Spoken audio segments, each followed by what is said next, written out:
1828-ci il fevralın 10-da bağlanan Türkmənçay müqaviləsinə əsasən Azərbaycan ərazisi iki hissəyə bölünüb. 1840-cı il islahatından sonra Şimali Azərbaycanın 7000 kvadrat kilometrlik ərazisi Dağıstan vilayətinə birləşdirilib. 9000 kvadrat kilometrlik ərazisi isə Ermənistana verilib. Borçalı, Qarayazı və Zəngəzur kimi bölgələrimiz Ermənistan və Gürcüstana birləşdirilib. 1992-ci ildən başlayaraq Dağlıq Qarabağ və Qarabağ ətrafı rayonlarımız işğal olunub. Bütöv Azərbaycana gedən yol bizdən, Günaz TV-dən başlayır.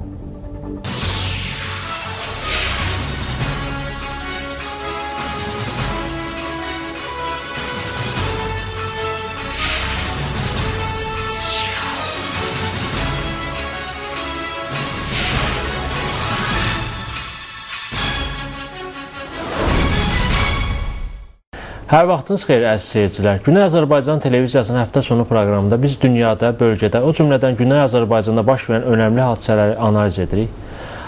Bu ay bilirsiniz ki, Azərbaycanın paytaxtı Bakıda möhtəşəm bir musiqi festivalı keçiriləcək. Söhbət Avroviziya mahnı müsabiqəsindən gedir.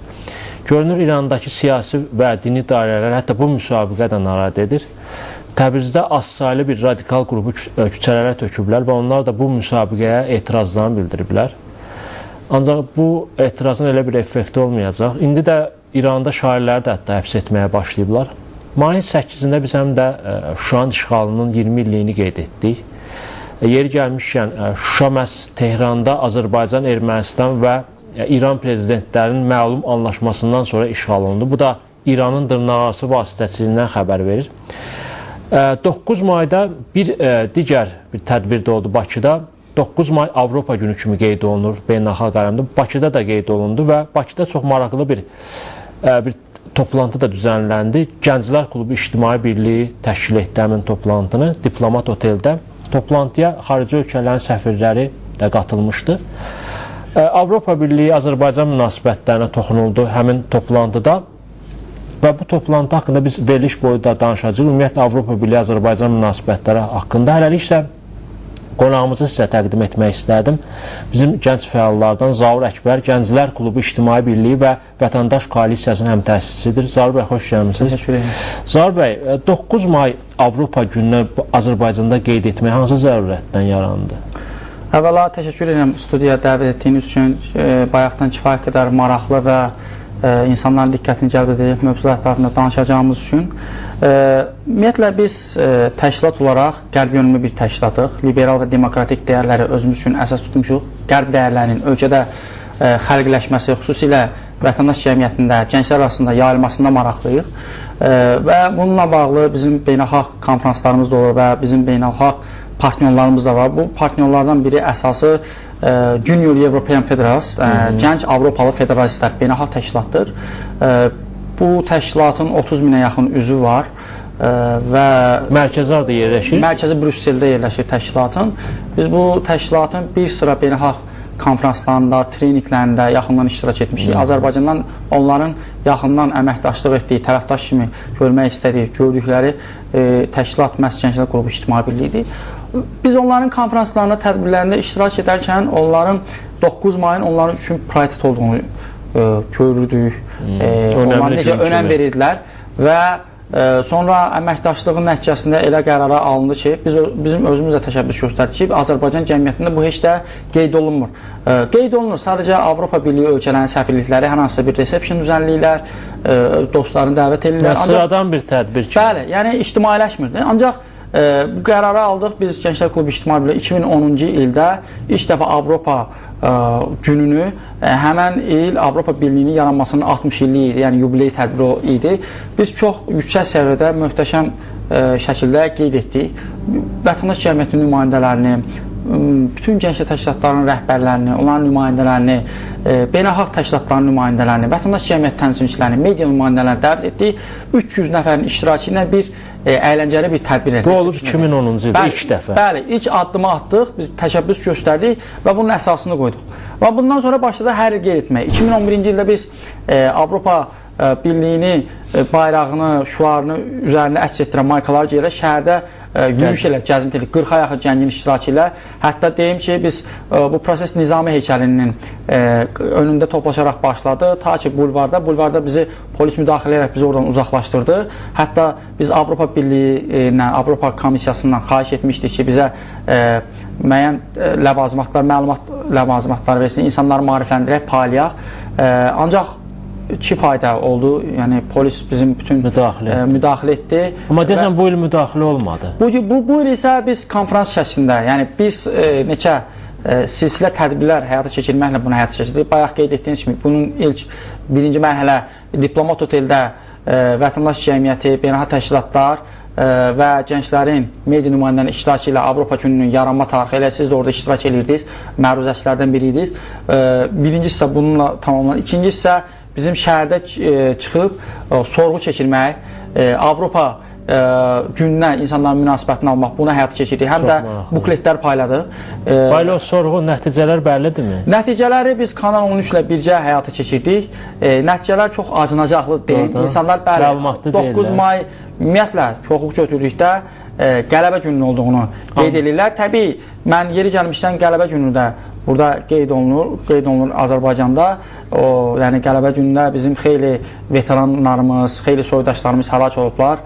Əslində o gün də bizim üçün əzizdir. O da bizim üçün əzizdir. Ancaq biz Azərbaycan yeni düşüncə sahibi olan, mütərəqqi düşüncə sahibi olan gənclər olduğumuz üçün, yenilik axtarışında olan gənclər olduğumuz üçün məhz Avropa gününün qeyd olunmasını özümüz üçün prioritet hesab edirik və sorğunun nəticələri çox acınacaqdır. İnsanlar Avropa günü, yəni Avropa Birliyinin yarandığı günü olduğunu bilmirlər. Mən onları qınamıram. Təbii ki, bu həm də insanların təhsilsizliyindən, hətta deyərəm sabahsızlığından irəli gələn bir məsələdir.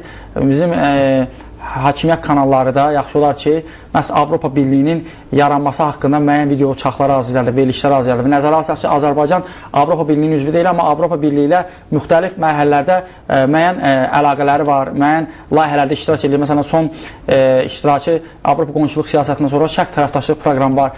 Yaxşı olar ki, Azərbaycan hakimiyyəti, Azərbaycan dövləti bizim öz televiziyalarımızda Avropa gününü xatırladacaq, insanları informasiya mənbəyi kimi nələrsə öyrədə biləcək bir verilişlər hazırlamalıdır.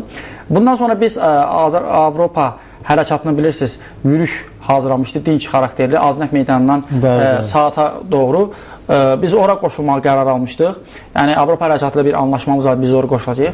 Sonra isə üçüncü hissə tədbiri axşam parti, əyləncəli bir tədbir idi. Saat 6-da Amnezi klubda baş verdi.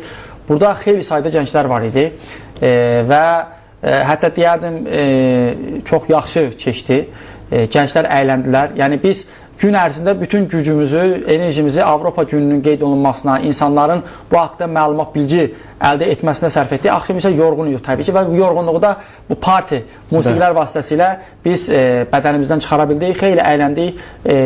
Bizim tərəfdaş olan bütün demək olar gənclər təşkilatlarının orada dostlarımız var idi. İstər Müsabat Gənclər Təşkilatından, istər AXÇB Gənclər Təşkilatından, istər Nida Vətəndaş Hərəkatından, istər Azad Gənclik, istər Müsbət Bəyişlik, Avropa Hərəkatı, Dağlı Gənclər Hərəkatı, bütün təşkilatların demək olar ki, orada nümayəndələr, dostlar var idi və partidə çox yaxşı keçdi sonuçlandı və bununla da biz 9 may Avropa Birliyinin yaranmasının 60 illiyinə həsr olunmuş tədbirlər silsiləsini tamamlamış olduq. Əslində çox maraqlı tədbir idi, mənim üçün də çox maraqlı oldu.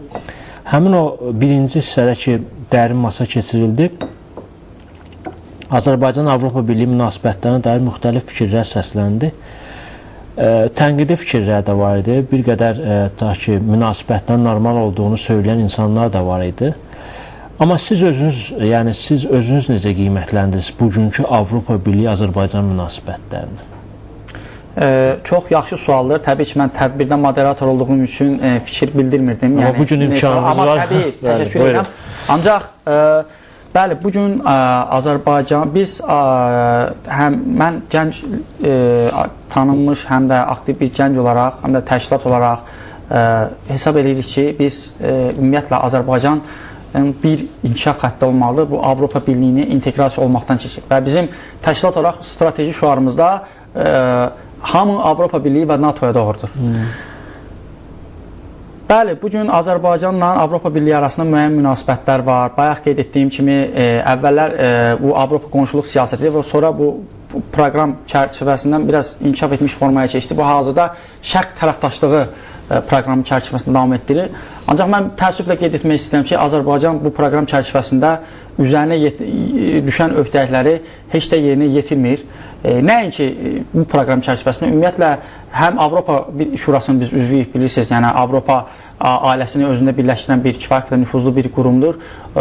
Bu təşkilat qarşısında və digər Avropa və nüfuzlu qurumlar qarşısında götürülən öhdəliklər yerinə yetirilmir. Xüsusilə bu sərbəst toplaşmaq azadlığı, ifadə və söz azadlığı, xəbər vermək azadlığı, iqtisadi azadlıq və digər sahələrdə bu özünü biruza verir və mənə də düşən yalnız belə bir vəziyyətin mövcud durumun olmasına təəssüflənmək edir. Ancaq Azərbaycan hakimiyyəti və Azərbaycan dövləti dərk etməlidir ki, Azərbaycanın yalnız bir xətli inkişaf, bir xətti, bir pəncərəsi inkişafa doğru var. Bu da Qərbə və NATO-ya inteqrasiyadan keçir. Bu inteqrasiya Rusiya-İrana inteqrasiyadan keçə bilməz. Çünki artıq 21-ci əsrdir, müasir informasiya və texnologiyalar əsridir. İnsanlar hər şeydən xəbər tuta bilirlər. Hətta ola bilər ki, dövlət rəsmiləri, hökumətin bir sıra nümayəndələri, hətta dövlət başçısı belə müəyyən yalan vadilər versələr, ancaq xalq onların heç birinə inanmır.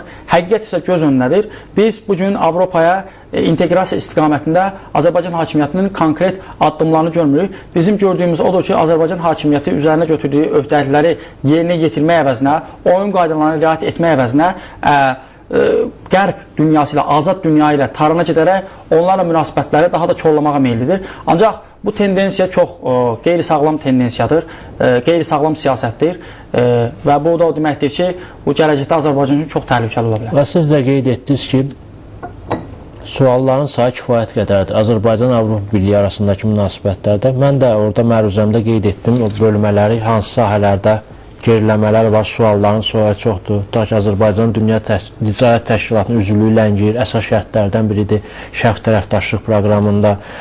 Qarabağ məsələsində Avropa Birliyi maraq göstərdi. Rəsmi Bakıdan bir işarə olmadı ki, bu maraq bir qədər də artsın. Yəni, digər istiqamətlər də var. Yəni, anlamaq olmur. Nədən ləngidilir bu proses? Əgər Avropa Birliyinə inteqrasiya Azərbaycan milli və təhlükəsizliyinə xeyirdirsə, yəni, nədən bu istiqamət öncül bir istiqamət kimi götürülür? Yəni, sizcə nədir buna mane olur? Mən burada əsas məsələ Azərbaycanın xarici siyasət parametrlərinin formalaşmaması, ümumiyyətlə olmaması deməkdir. Ümumiyyətlə, siz tarixçisiniz, yəqin çox yaxşı bilərsiniz. Hər bir ölkənin xarici siyasəti daxili siyasətin bazası əsasında qurulur. Bugün Azərbaycanın daxili siyasətində ümumiyyətlə mən o siyasəti bir nöqtə üzərində fokuslaşıb ki, avtoritarizm və avtoritarizmin möhkəmləndirilməsi, insanların söz azadlığının əlinə alınması, xüsusilə mülkiyyət azadlıqlarının əlinə alınması, iqtisadi azadlıqların qeyri-məhdud hala gətirilməsi, medianın imkanlarının məhdudlaşdırılması və bu kimi amillər biz ölkə daxilində görürüksə və təbii ki, bu nöqteyi nəzərdən məntiqlə çıxış edib deyə bilərik ki, Azərbaycanın xarici siyasətində hər hansısa bir uğurlu siyasət ola bilməz. Xüsusilə də Avropa inteqrasiya. Mən, çünki biz son zamanlarda baxsaq, dünyanın bütün nüfuzlu beynəlxalq təşkilatları, Human Rights Watch olsun, Transparency International olsun, Amnesty International olsun, yəni və digər adını sadalamadığım qurumlar olsun, Azərbaycanda söz, ifadə azadlığının zəlil durumda olduğunu göstərirlər və yeri gəlmişsə bilirsiniz, vicdan məhbuslarımız da var bugün, hələ də onlar məhbəslərlər, çox təəssüflər olsun ki, bütün beynəlxalq ictimaiyyətin və ölkə ictimaiyyətin təzyiqinə baxmayaraq, Azərbaycan hakimiyyəti sanki balaca, o Çinli uşaqlar kimi davranır, ancaq Azərbaycan hakimiyyəti bir şeydə dərk etməlidir ki, bu siyasətin sonucu yoxdur. Əgər daxili siyasət yoxdursa, xarici siyasət heç yoxdur. Bugün Azərbaycanın bəxti onda gətirib ki, Azərbaycan coğrafi məkana elə bir geostrateji mövqedə yerləşir ki, Azərbaycanın xarici siyasətinin hətta formalaşmaması belə və Azərbaycanın bir bəxti o tərəfdən gətirib, təbii ehtiyatlarla zəngin olması onun müəyyən mənada Azərbaycan hakimiyyətinə manevr imkanlarını verməyə üstünlük verir. Bu, təbii ki, bu Azərbaycan hakimiyyəti üçün bəxti, amma bu Azərbaycan xalqı üçün bədbəxtlikdir, deyərdim. Ancaq bu proses uzun davam edilməz. Hesab edirəm, heç kim ölkədə Azərbaycanda xortdan rejimi yarada bilməz. Dünya qloballaşır və Azərbaycan, bayaq qeyd etdim, elə bir geostrateji mövqedə şərqlə qərbin mərkəzində kəsişdiyi yerdə yerləşir. istər-istəməz o proses bizə də gəlib çatacaq. Artıq deyəlim bizim sərhədlərimizə doğru irəliləməkdədir. Sadəcə hakimiyyət o mənasız yerə, məntiqsiz yerə kin, küdurət və öz vətəndaşları, cəmiyyəti arasında uçurumun dərinləşməsində maraqlı olmamalıdır. Onlar daha çox bir barış ortamının yaranmasında, ümummilli bir belə deyək, konsepsiyanın hazırlanıb ortaya qoyulmasında və vətəndaşların özləri üçün lazım olan 5%, 7%lik qrup yox, ümumiyyətlə ölkə vətəndaşı üçün burada fərq qoyulmamalıdır. Yəni, hamılıqla bu konsepsiya yazılıb ortaya qoyulmalıdır və bunun həyata keçirilməsinə nail olmalı. Onda biz Azərbaycan dövləti olaraq nüfuzumuz da olar, Avropaya inteqrasiyanı daha çox edə bilərik. Yəni biz müəyyən mənada həm də Rusiya və İranın vassallığından çıxmış olarıq. Zahir bəy, siz qeyd etdiniz ki, Azərbaycanın gələcək inkişafı və təhlükəsizliyi Avropa Birliyi və NATO ilə sıx inteqrasiyadan, hətta üzvlükdən keçir. Mən də sizinlə razıyam, mən də hər zaman bunları qeyd edirəm. Amma tutaq ki, bu yaxınlarda prezident aparatının rəsmisi Novruz Məmmədovun belə bir açıqlaması oldu ki, yəni Qərb güya Dağlıq Qarabağ münaqişəsində bizim gözlədiyimiz dəstəyi verilmədi və biz bu siyasətdən güya fərqli bir siyasət yürüdə bilərik. Düzdür, konkret adını çəkmədi, hansı bir bloka qoşula bilər. Yəni o açıqlamanı siz necə dəyərləndirirdiniz? Əslində, mən çox təəssüf edirəm ki, Azərbaycan hakimiyyəti zaman-zaman Qarabağ kartından blef kimi istifadə edib öz siyasi məqsədləri üçün və hələ də bu proses davam edir. Yəni, onlar Azərbaycan hakimiyyəti hər hansısa bir baskı, demək ki, ölkədə demokratik institutların məhdudlaşdırılmasına bağlı hər hansısa bir təpki, təzyiq görəndə xarici qüvvələrdən, onlar da Qarabağ kartını işə salırlar. Əslində, bu yanlış metoddur. Qarabağ kartı istifadə olunmamalı. Qarabağ kartı bir insanların heysiyyat yeridir. Bilirsiniz, Azərbaycan hakimiyyəti 20 ilə yaxın hakimiyyətlər təxminən heç bir qarış torpağımız da olsa azad olunmayıb. Yeri gəlmişkən 8 mayda Sarkisyan Şuşada gedib bizim öz torpağımız olan, qanuni torpağımız olan Şuşada para keçirir. Ancaq biz isə Azərbaycanda heç bir mənası olmayan, milyonların göyə sovrulduğu Gül bayramına hazırlaşır. Mən dırnaqarası Gül bayramı deyirəm. Əslində ona mən Qul bayramı deyirəm. Buna hazırlaşırlar. Yəni, bu beynəlxalq təşkilatlar bunu görürlər. Azərbaycan hakimiyyəti Qarabağ məsələsində qeyri-səmimi görünür. Ola bilər, bəyanatlar verə bilərlər. Bəyanatla heç bir iş bitmir. Bəyanatın arxasında əməl durur. Müasir dünyada bəyanatın arxasında əməl durur. Azərbaycan hakimiyyəti Qarabağla bağlı, bəli, çox sərt bəyanatlar qoyur. Ancaq əməldə görmək lazımdır axı bunları.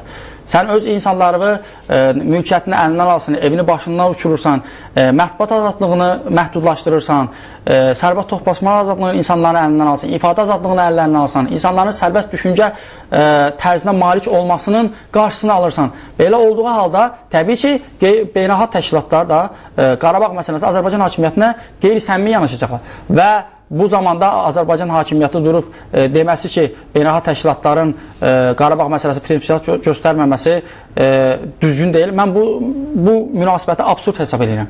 Zahir bəy, elə sizin təşkilatın timsalında da son illər Azərbaycanda bu gənclərin ictimai-siyasi həyatda fəallığı açıq-aşkar artıb. Yəni bu fəallıq, gənclərin bu fəallığı ölkədə keyfiyyət dəyişikliklərini sürətləndirə bilərmi sizcə? Müqayisə üçün deyim, bu proses 2005-ci ildən sonra başladı. 2005-ci ilə qədər mən hər zaman gənclər təşkilatlarının fəaliyyətini iki mərhələyə bölürəm.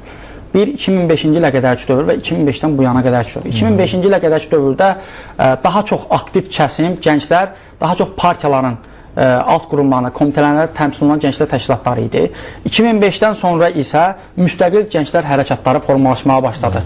Hansı ki, alternativ düşüncə daşıyıcıları olan, heç vaxt cəmiyyətdə belə deyək, onların etiraz bildirməsini hökumətə qarşı, haqsızlığa, ədalətsizliyə qarşı bu protestləri indiyənə qədər Azərbaycan müxalifətə etməmişdir. Və bizim kimi düşüncə daşıyıcıları olan insanlar, müstəqil düşünən, hansı ki, onlar Qərbdə təhsil alıb gəlmişdilər, müəyyən kompüter bilikləri var idi, yəni Facebookun imkanları, bloqerlik fəaliyyəti və s.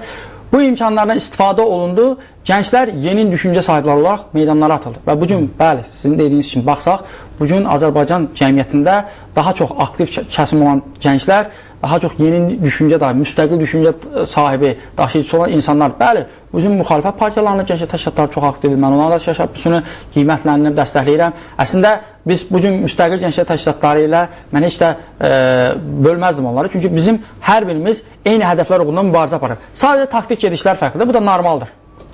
O dediniz, yəni müxalifət partiyalarının özlərində də gənclər qanadı olur. İndi də var və fəaliyyət də göstərilir. Biz onları zaman-zaman mitinqlərdə də görürük və şüarlarını da diqqətlə izləyirik. Yəni mitinq bir yoldur. Yəni müxalifət partiyaları mitinqlər keçirir və onlara bağlı gənclər də bu mitinqlərə qoşulur. Bəs hakimiyyətin siyasətinə etiraz etmək üçün daha hansı sizcə alternativ yollar var gənclər qarşısında ki, o yolu seçə bilərlər? Məsələn, bilirsiniz, mən hər zaman deyirəm, hakimiyyətə etiraz etmək heç də vacib deyil ki, bir şərt, yalnız o yol yoxdur ki, sən mitinqə getmə. Mitinq bu yoldur, bəli. Bugün mən də istəyirəm ki, ölkədə sərbəst toplaşma azadlığı, birləşmə azadlığı təmin olunsun, insanlar kütləvi şəkildə etiraz aksiyalarında iştirak etsinlər. Çox təəssüf olsun, biz bunu görməyək. Ancaq yəni hesab edirəm alternativ yollarda. Məsələn, ola bilər ki, hər hansısa bir təşkilat, məsələn deyim, deyək ki, bir hansısa təmizlik işlərinə məşğuldur. Deyək ki, küçələrin təmizlənməsi ilə bağlı aksiya keçirə bilər. Bu heç də o demək deyil ki, bunlar demokratiya namına çalışmıyor. Elə heç məhz elə səliqəlilik, təmizlik, ətraf mühitin mühafizəsi elə demokratiyanın əsas elementlərindən biri kimi sayılır. Məsələn, yaşıllaşdırma ilə məşğul ola bilər hansısa bir qrup.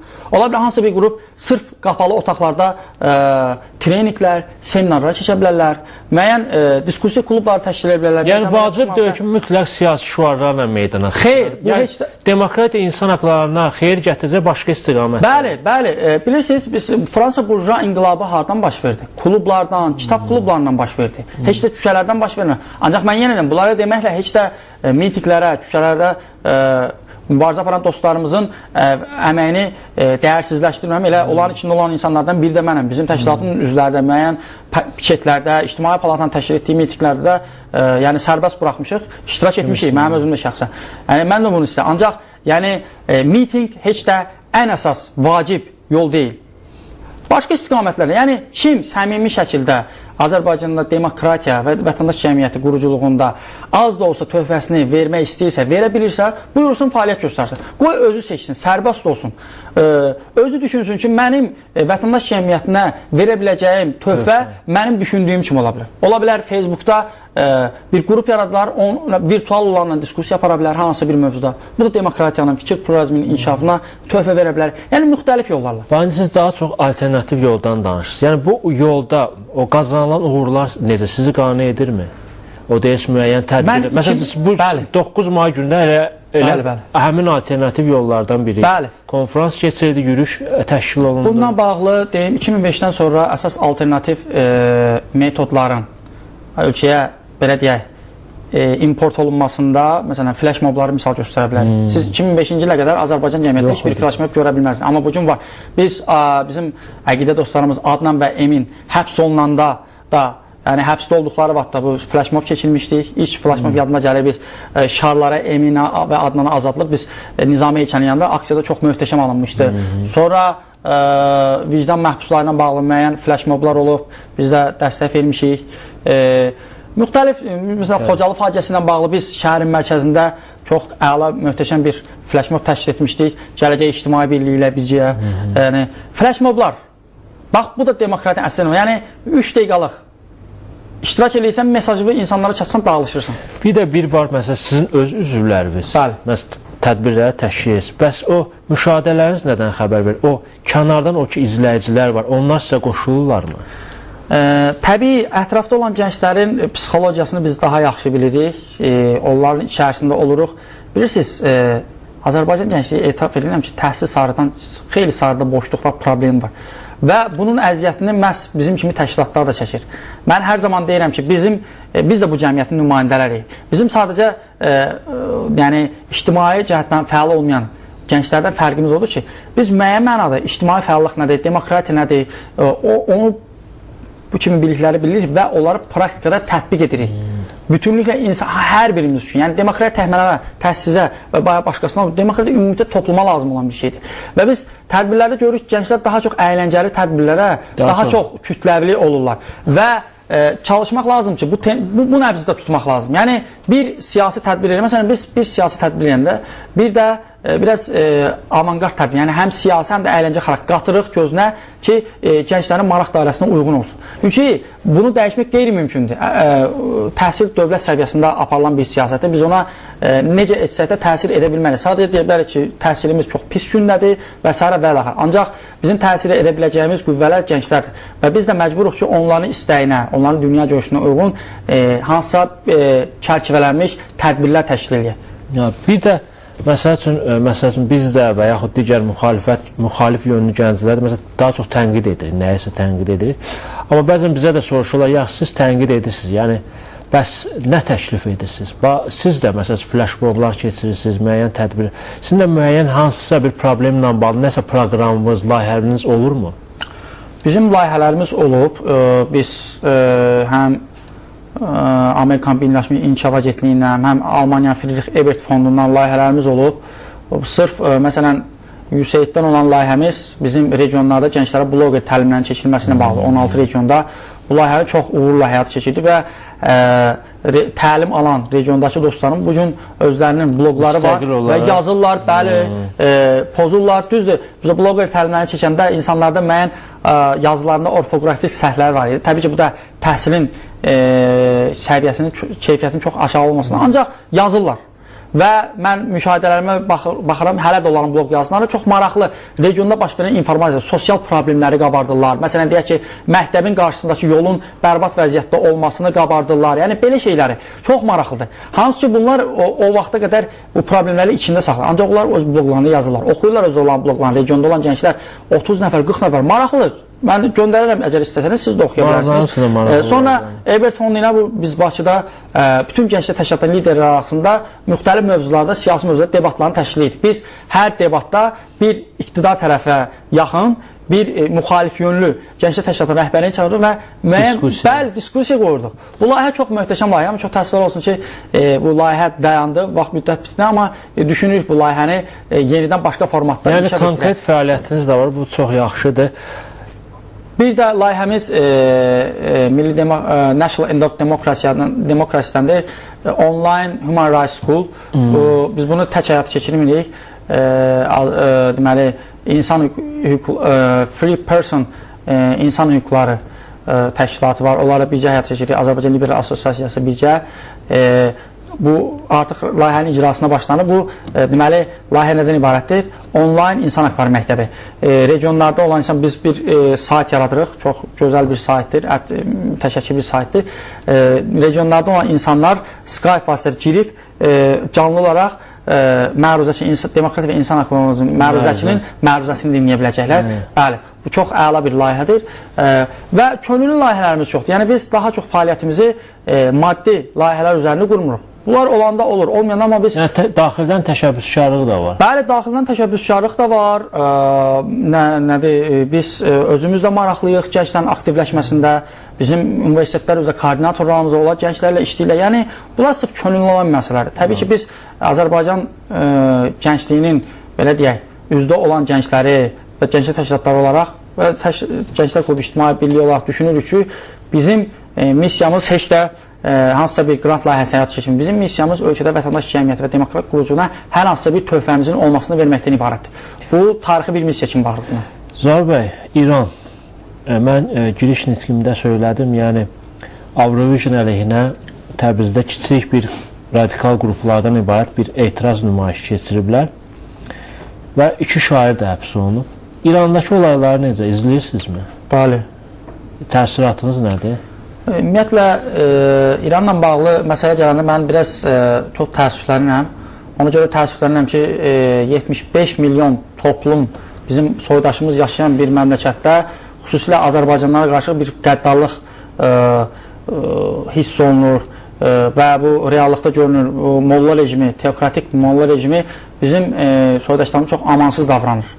Və çox təəssüflər olsun ki, bir tərəfdən də çox təəssüflənirəm ki, Azərbaycan dövlət başçısı olan cənab İlham Əliyev bu məsələyə seyirci mövqedə dayanır və hər zaman konqreslərdə ifadə eləyir ki, mən 50 milyon Azərbaycanın prezidentiyəm, ancaq 35 milyonu nədənsə ixtisara salır.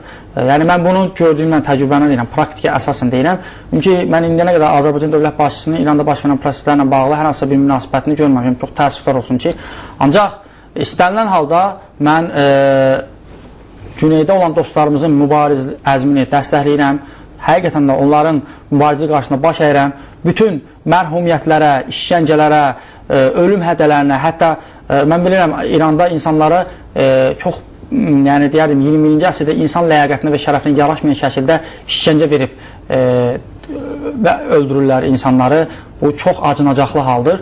Buna baxmayaraq, inşallah hələ də ayaq üstədilər, heç nədən qorxmurlar, çəkinmirlər. Günü-gündən hərəkatın güclənəcəyini ifadə edəcək tədbirlər təşkil, aksiyalar təşkil, bu çox sevindirici. Mən həmən dostlarımızın qarşısında şəxsən baş əyirəm. Bizim orada xeyli dostlarımız var.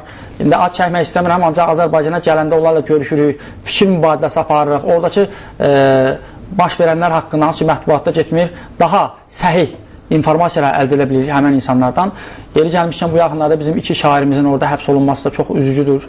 Bununla bağlı Azərbaycan rəsmiləri heç bir münasibət bildirməyib, çox təəssüf. Əslində Xarici İşlər Nazirliyi məsələ ilk olaraq münasibət bildirməli ki, bizim vətəndaşlarımız nə üçün həbs olunurlar? Yəni şairlər də elə çox tanınan şairlər deyirlər. Yəni burada konkret... Elə konkret bir bu məsələ ilə bağlı maraqlı bir flashmob keçirə bilərsinizmi? 2 şairimiz tutulub. Biz vətəndaş koalisiyası olaraq Güney məsələsi bizim üçün əsas prioritet mövzulardan biridir. Yəni biz heç də Güneyi dışlamırıq. Bəli, Azərbaycan içi və Azərbaycan xarici olaraq biz Güney ilə bircə vəhdət şəklində görürük. Bununla bağlı biz bir konferans düşünmüşdük əslində may ayında, ancaq may ayında xeyli işlər oldu, müəyyən texnik qüsurlar olduğuna, amma biz iyun ayında Güney ilə bağlı nəhəng bir konferans keçirəcəyik.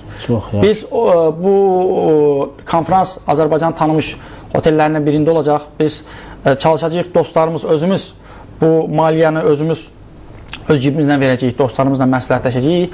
Bu konferans istənilən halda baş verəcək və biz bura bütün beynəlxalq təşkilatları, hökumət, müxalifət nümayəndələri heç kimə fərq qoymadan dəvət edilir. Çünki burada Güney məsələsində iqtidar müxalifət məsələsi yoxdur. Necə ki, Qarabağ məsələsində olduğu kimi. Elə fakti bu da belədir. Məsələn, son illərdə açıqlamaları izləsək, müxalifət təmsilçisi də eyni sözü deyir, iqtidar təmsilçisi də eyni sözü deyir. İndi bir var rəsmiyyət biraz münasibətləri gözləməyə çalışır, amma əslində biraz ehtiyatlıq da özünü göstərir. Bəzən 2 şair tutulubsa buna münasibət bildirməyə lazımdır. Demokratiya və insan haqları bəşəri dəyərlərdir. Siz qeyd etdiniz ki, Güneydə olan müəyyən insanlarla təmaslarınız olub. Yəni, Güneydə yaşayan gənclərlə bu təmasları yoğunlaşdırmaq, belə bir plan varmı sizdə? Bilirsiniz, Facebookun imkanlarından daha geniş şəkildə istifadə və yaxud başqa vasitələrlə. Biz Ankaraya, İstanbula gedəndə bu dostlarımızla daha kütləvi halda görüşə bilirik. Orada nələrsə müzakirə edilir. Amma çox təəssüflər olsun ki, onlar bura gələndə biz onlarla, düzdür, burada gəlirlər, görüşürük də, qapalı görüşlərimiz olur, müəyyən məlumat bilgisi paylaşılır. Ancaq var, müəyyən təşəbbüslər var, nələrsə etmə niyyətində. Həm Güneydə olan dostlarımızın Azərbaycan içindəki problemlərin həll istiqamətində bizə göstərdiksə və həm də buradan ora, yəni belə deyək, qarşılıqlı olaraq belə bir müzakirələr gedir. Ancaq hələlik bir nəticə olmasa da təbii ki, müzakirələr başlanılıb. Siz çox ürək ağrısından demək istəyirəm. Məsələn, burada hər hansısa bir Güney Azərbaycanda yaşayan soydaşımız burada gəlib mühacir həyatı yaşaya bilmir və Azərbaycan hakimiyyəti onu dərhal uzaqlaşdırır ölkədən. Bu çox acınacaqlı haldır və bu bir daha Azərbaycan hakimiyyətinin öz Güneyli soydaşına göstərdiyi münasibət, bariz nümunəsidir. Necə olur ki, Azərbaycan hakimiyyəti bir İran generalı və yaxud da İran rəsmisi Azərbaycan hakimiyyətini təhdid dolu bəyanatlar verəndə Azərbaycan hakimiyyətinin hər hansı bir rəsmisi çıxıb ona dərhal adekvat cavab verir. Və bizim Güneydə onlarla, yüzlərlə soydaşımız maşının altında əzilir, döyülür, evində yatdığı yerdə oğurlanır, hansı istiqamətə aparıldığı bilinmir, ancaq Azərbaycan rəsmiləri isə susurlar. Bax, bu sual hələ də açıq qalır, çox təəssüflər olsun ki, ancaq istənilən halda İran bizim əbədi qonşumuz olsa da, nə olsa da, bizə təsir imkanı olsa da, bilirsiniz, insan haqları elə bir məsələdir, bayaq qeyd etdiyimiz ümumbəşəri məsələdir ki, insan haqları məsələsində gözləmə mövqeyi olmur, susma mövqeyi olmur. Xüsusilə də soydaşlığımız məsələsində. Zar bəy, 28 mayda çox möhtəşəm bir tədbir planlaşdırırsınız. Yəni, çox təəssüf ki, 28 may və bu bayramı bizə bəxş edən insanlar Azərbaycanda lazımınca onların yaddaşlarında qeyd olunmur. Və siz bu tədbirlə bağlı 28 mayda Ankarada bir yürüyüş planlaşdırmışsınız ki, Ankaranın mərkəzi meydanından səhv etmirəmsə, bizim milli liderimiz Məmməd Əmin Rəsulzadənin uyuduğu qəbirstanlığa kimi bir piyada yürüyüş təşkil edəcəksiniz. Yəni, bu haqda istəyirdim seyircilərə daha geniş məlumat verərsiniz. Bəli, elə sırf vətəndaş koalisiyası olaraq bizim bu ay daha çox indi hazırda hazırlaşırıq. 26 mayda Bakıdan bir qrup nümayəndə heyəti Ankaraya səfər edəcək və Ankarada biz 28 may Respublika günü münasibətilə, yəni Azərbaycan Respublikasının, Cumhuriyyətin 94 illiyi münasibətilə biz Azərbaycan tarixində ilk dəfə olaraq bayram yürüyüş mitingi təşkil edəcəyik. Bayaq qeyd etdiyiniz kimi biz Ankaranın mərkəzindən böyük öndərimiz, bu məmləkətin qurucusu və banisi olan yeri gəlmiş, üzr istəyirəm, Bakıdan fərqli olaraq sizə Ankarada, yəni bu icazəsi də verilib çox rahat. Bəli, verilib və Ankaranın mərkəzində tək buradan gedən nümayəndə heyəti yox. Oradan da Ankarada da, İstanbuldan da, Türkiyənin müxtəlif şəhərlərində təhsil alan Azərbaycanlı tələbələr, soydaşlar, hətta güneyli dostlarımız da bizə qoşulacaqlar, yeri gəlmişdən deyim. Və geniş kütlənin yüzlərlə insan iştirakı biz Ankaranın mərkəzindən böyük öndərimiz, bu məmləkətin qurucusu və banisi olan Məhəmməd Əmin Rəsulzadənin əsri qəbirstanlığına uyduğu məzarı önünə gedəcək. Orada törən təşkil edəcək. Yeri gəlmişkən törənə Türkiyənin İqtidar Partiyası olan AKP, Cumhuriyyət Xalq Partisindən, MHP-dən millət vəkilləri qatılacaq. Hətta Rəsulzadə İlçinin araççısı olan dəyərli ziyanımız Cəmil Ünal prosesə bizə dəstək verəcək, aktiv şəkildə qoşulacaq. Vətəndaş koalisiyası olaraq qayıdıram Bakıdan çıxma marşrutuna biz 26-sı səhər buradan avtobusla yola düşəcəyik. Kim istəsə prosesə qoşula bilər. Elə bu efir vasitəsilə də müraciət edə bilər. Bəli, kim istəsə qoşula bilər. Kim istəsə qoşula bilər. Gediş, gəliş, qalmaq və üstəlik 28-ci bayram şam yeməyi də olacaq. 140 AZN-dir. Kim istəsə ödəyib, hər kəs özünü, öz yol pulsunu getməyə, qalmağa özü ödəyir.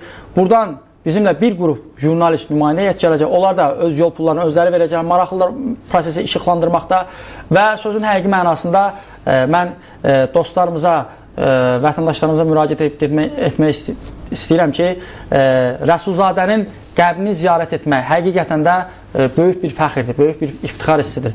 Bəlkə də siz gələcəkdə bu şansa sahib ola bilməyəcəksiniz. Ancaq biz vətəndaş koalisiyası olaraq sizə bu şansı yaradırıq. Bu məmləkətin qurucusu, banisi olan böyük öndərin Məhəmməd Əmin Rəsulzadənin Ankarada uyduğu əsr qəbirstanlığında qəbrini ziyarət etmək şansını sizə bəxş edəcəyik və bu həm də ümummilli bir tədbir olacaq, bayram yürüyüş mitinqi olacaq. Rəsulzadəyə Azərbaycan cəmiyyətində hər kəsin bir sevgisi var. Ola bilər bu gün Rəsulzadəyə heykəllər qoymaya bilərlər şəhərin ən gözəl yerində və yaxud da onun harasa heykəli, büstü varsa belə onu götürə bilərlər. Ancaq Rəsulzadəyə olan ən böyük hörmət, ən böyük sevgi, qayğı hər kəsin öz qəlbində Rəsulzadəyə bir heykəl, bir büst və sayğı olmasıdır. Mən əminəm ki, bütün Azərbaycan xalqı Rəsulzadəni çox yaxşı tanıyır, Rəsulzadənin silahdaşlarını çox yaxşı tanıyır və Rəsulzadə Azərbaycan üçün ideal bir şəxsiyyətdir və mən inanmıram ki, bu gündən sonra Azərbaycan xalqı Rəsulzadə kimi bir oğul yetişdirsin. Zahir bəy, sağ olun, elə bu müsbət notlar üzərində də mən proqramı yekunlaşdırmaq istəyərdim. Əslində sizin bu tədbiriniz həm də Azərbaycan hakimiyyətinə gözəl bir mesajdır ki, əslində bu cür tədbirlər Rəsulzadənin çalışdığı, vuruşduğu məmləkətində həyata keçirilməlidir və əlbəttə ki, gün o gün olacaq ki, biz burada onun öz heykəli qarşısında da bu tədbiri keçirəcəyik Bakıda. Bir daha sizə minnətdarımı bildirirəm. Mən çox sağ olun, təşəkkür edirəm. Mən indiki halda Rəsulzadənin məzarının hətta bura gətirilməsinə heç vaxt razı olmaram. Nə vaxt ki, ölkədə normal bir sistem, hakimiyyət olacaq, onda biz Rəsulzadənin hələlik Türkiyə daha etibarlı yerdir, qoy orada qalsın məzarı. Çox sağ olun, minnətdarımı bildirirəm. Əziz seyircilər, Azərbaycan üçün may ayının həqiqətən xüsusi özəllikləri var. Bu ayda biz həm işğal günü, həm də müstəqillik gününü qeyd edirik. Birincidən qurtulsaq, yəni bu işğaldan qurtulsaq, aydındır ki, ancaq bayramı biz qeyd edəcəyik və bunu da belə də qeyd etməliyik, həmin bayramı. Bunun üçün də bugünkü gəncliyin də üzərinə xüsusi missiya düşür. Sağ olun, əziz seyircilər, gələn görüşlərə qədər.